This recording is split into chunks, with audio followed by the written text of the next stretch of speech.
Et bien salut tout le monde les gars, c'est TLT Racing. Aujourd'hui on se retrouve pour une nouvelle vidéo. Donc aujourd'hui on va vous présenter 10 conseils pour commencer la compète en enduro.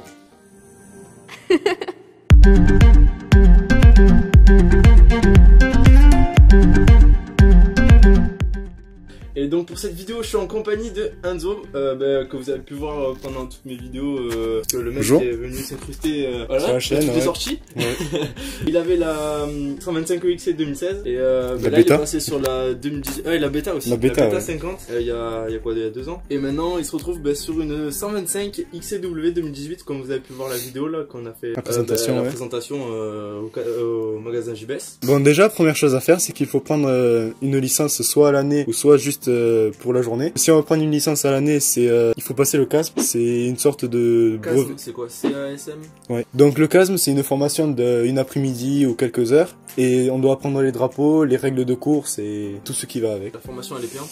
Oui, elle est payante. Il faut se renseigner avec un club et le passer. Il faut être obligatoirement licencié dans un club pour avoir ce CASM. Ouais, il faut être licencié dans un club. Pour la licence à la journée, il faut se renseigner sur le site de la FFM et on prend une licence à la journée. Il faut un certificat médical. On va sur le site de la FFM et tout est disponible. Après, sur le site de la FFM, il y a plusieurs catégories. Donc on remplit la catégorie de la moto. Moi par exemple c'est une 125. Donc 125, donc je ferai un E1. Je vais faire la ligue Occitane. Après je vais faire quelques courses de championnat de France et tout ça. Si vous voulez rouler en 125 par exemple et que vous avez moins de 18 ans, en fait il vous faut quand même le permis 125 pour rouler en compétition. Parce qu'il y a des liaisons qui se font sur la route, donc forcément il faut le permis. Conseil numéro 2. Au niveau des équipements de la moto, il vous faut quand même équiper la moto en conséquence. Surtout ça dépend du terrain que vous allez pratiquer. Donc en fait vous allez devoir équiper votre moto au niveau de la ligne. On va dire que ça va vous faire gagner en performance. Vous allez être obligé de prendre certaines pièces comme ça qui vous permet de gagner quelques secondes au chrono. C'est pas obligatoire mais bon c'est un avantage car maintenant tous les pilotes roulent avec des lignes, des prépas. Donc prépa amortisseur, une ligne. Après au niveau des protections vous avez le sabot moteur à avoir parce que la moto prend cher. Prend des sous. Après je dirais aussi protège radiateur qui serait pas mal. Protège main aussi. Protège main ouais. Tu n'as pas. Ouais c'est vrai. Et protège main comme ça parce que les protège mains que vous voyez en arc comme ça en métal sont interdits parce que c'est dangereux voilà. Pour les exigences de la compète, même si vous avez la poignée un peu abîmée, il vous faut changer les poignées. Même les leviers de frein parce qu'il vous faut la. S'il manque la boule, ça marchera pas. Vous le prendre, vous perforez un muscle, voilà. L'éclairage, t'es obligé de l'avoir. En endurance, après ça dépend de la catégorie de course. Si c'est une endurance, les feux sont interdits, donc il faut en enlever ou mettre du scotch dessus. Et par contre pour enduro c'est obligatoire parce que c'est moto homologué donc voilà. Il y a que les clignotants qui sont pas obligatoires pour les courses d'enduro. Du coup même la plaque est obligatoire. La plaque est obligatoire pour les courses d'enduro. Par contre pour les endurances non. Même les crosses peuvent participer. Pour le point 3, vas-y passe partout, fais le signe. 3. Pour le conseil numéro 3, il faut avoir le bon équipement pour la course. Donc le pare-pierre certifié CE. Donc il y a l'étiquette qui montre que vous êtes obligé d'avoir cette étiquette sinon donc, en fait ils contrôlent avant le départ. Il y a le contrôle technique quoi, le contrôle qu'on a équipement de moto. Voilà, ouais, donc ça, des bottes normal. Ouais. Des bottes pas trop sales si possible. Pas comme les tiennes. Un casque aussi certifié CE, ils vérifieront à chaque fois, à chaque course au contrôle. Et une paire de gants. Des gants comme ça. Non, je rigole, ça c'est des Baliflex, c'est de la merde. Non, des gants de cross normal. Voilà. Certifié CE. Ouais. Après on est archi flou, là ça pue la merde. Putain pour refaire je crois. Non. Point 4. Du coup il faut bien savoir gérer sa course. Au début c'est compliqué, on va être crispé, on va essayer de tenir trop la moto, donc du coup se fatiguer, être en apnée. Moi c'est ce qui s'est passé pour moi pour ma première course. J'étais vraiment trop en apnée et la première demi-heure j'ai été oxy tout rouge, j'étais mal. Qu'est-ce qu'il faut faire monsieur Jamy pour contrer ça? Se relâcher tout simplement. Pour sa première course y aller tranquille. Je vous conseille d'aller aux toilettes avant de commencer la course, comme ça vous vous sentirez direct plus à l'aise. Il faut savoir gérer sa course, faut partir tranquille, pas trop vite, être relâché, pas y aller en espérant faire un résultat parce que à la première course c'est compliqué. Moi donc du coup de pas rouler plus vite que ce que l'on peut faire parce que sinon c'est là où on se blesse et on se fait mal et qu'on se fait rupture des ligaments croisés. Il faut rouler à son rythme, gérer. Si c'est une endurance, s'arrêter souvent. Par exemple sur les endurances ça dure combien de temps? Genre 2 heures? Ma première endurance je l'ai faite en solo et je l'ai faite c'était 3 heures, c'était à Holland en Corse. Donc 3 heures et t'as fait combien de pauses sur 3 heures? Sur 3 heures je faisais une pause tous les 4 tours, donc 3 tours, 4 tours, donc c'était les 40 minutes. Il faut se reboire, manger un truc parce que sinon on tombait dans les pommes. En plus encore s'il faisait chaud, donc c'était compliqué. Mais bon, du coup, bien se approvisionner et essayer de finir quoi, parce qu'il y en a beaucoup qui finissent pas. Pour la course d'enduro, il faut pas attaquer dès le départ, rouler à son rythme toujours et bien travailler, bien être concentré sur ce qu'on fait, les virages, tout ça. Donc pour la Ligue Occitanie, c'est ça? Il vous faut le fond de plaque vert comme ceci là, je vous mettrai la photo. Et les numéros blancs en fait.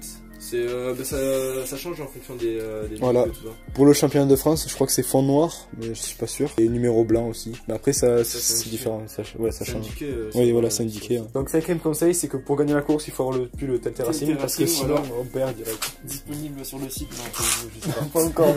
Mais aussi si vous voulez faire de la compète, entraînez-vous avant, hein, c'est clair. Voilà, après entraîner combien de temps avant moi avant les courses, je m'entraînais à peu près. Bon, après il faut rouler tout le temps, c'est du roulage, beaucoup de roulage, du physique, du vélo, c'est bien pour les jambes et ça aide beaucoup. Après une session de combien de temps? Alors au début, je roulais, j'essayais de faire des tours de circuit, je m'étais fait dans une forêt un tour et je le faisais le plus de temps possible jusqu'à que je sois mort. Au début, je tenais 1 heure, après 1h30, 2 heures et au final à la fin, j'ai réussi à faire 3 heures, 3h30 sans m'arrêter. Bon après, il faut avoir le temps quoi, mais sinon on essaie d'aller encore plus vite et de se fatiguer encore plus vite pour vraiment bosser le cardio et la technique. Après pour amener la moto sur les spéciales tout ça, vous devez avoir forcément une remorque ou un camion. Voilà, en fait après vous avez le camion, vous l'amenez, vous avez votre petit stand devant votre camion, tout ça. Il y a une zone qui est choisie pour poser les stands, enfin pour poser si on a une tonnelle ou un truc comme ça. Donc dans la tonnelle il faut avoir déjà de quoi boire, de quoi manger, des chaises et après là je parle pour l'endurance, mais après un tapis, parce que le tapis environnemental il est obligatoire pour les courses. Si on n'a pas de tapis environnemental on peut pas faire la course, c'est en raison de, pour l'environnement, pour s'il y a de l'essence qui tombe par terre, pour pas que l'huile et tout ça. Il faut avoir une petite sacoche avec dedans des leviers d'embrayage, levier de frein, sélecteur de vitesse, pédale de frein. C'est les plus importants et ce qu'on casse en général. Si vous faites de la compète, si vous avez l'intention de faire de la compète, sachez que les entretiens vont être plus réguliers. Au niveau des vidanges, au niveau du piston, tout ça, vous allez plus tirer dedans et forcément vous allez devoir faire un entretien plus régulier. Contrairement à si vous allez faire de la balade tous les dimanches. Ça c'est sûr. Et les pneus. Un bon pneu, il y a Michelin, Metzeler, Pirelli beaucoup en cross. Du coup, niveau des terrains d'entraînement, c'est assez compliqué pour s'entraîner en enduro. On le sait, c'est de plus en plus restreint. Au niveau que ce soit des lois et même des personnes qui sont de moins en moins tolérantes. Ça le fait, tu penses ou pas? Super. Ça fait que j'ai me cassé. Donc il vous faut trouver un terrain d'entraînement qui ait quelques virages, des petits sauts, tout ça, et qui est un bon petit truc sympa. On vous autorise à rouler dessus, parce que vous avez pu voir quelques vidéos sur la chaîne où ça pas trop fini. Deux fois même.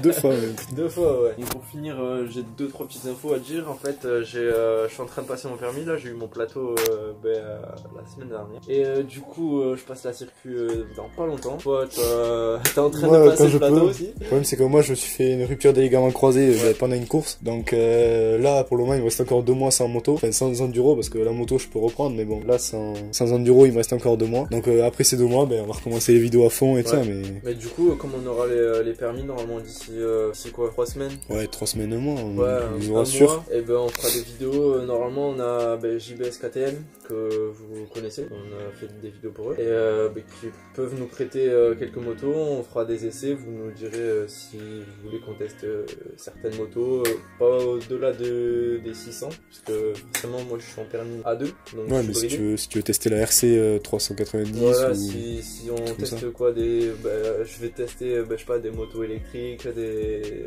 la super moto électrique, elle est sympa aussi. Ouais, et lui, il passe le 125, donc bon, c'était à peu près tout. Je crois que j'ai rien d'autre à rajouter. Dites-nous si on a oublié des choses, ça arrive, 2-3 détails. Donc allez, sur ce les gars, ciao. Ciao.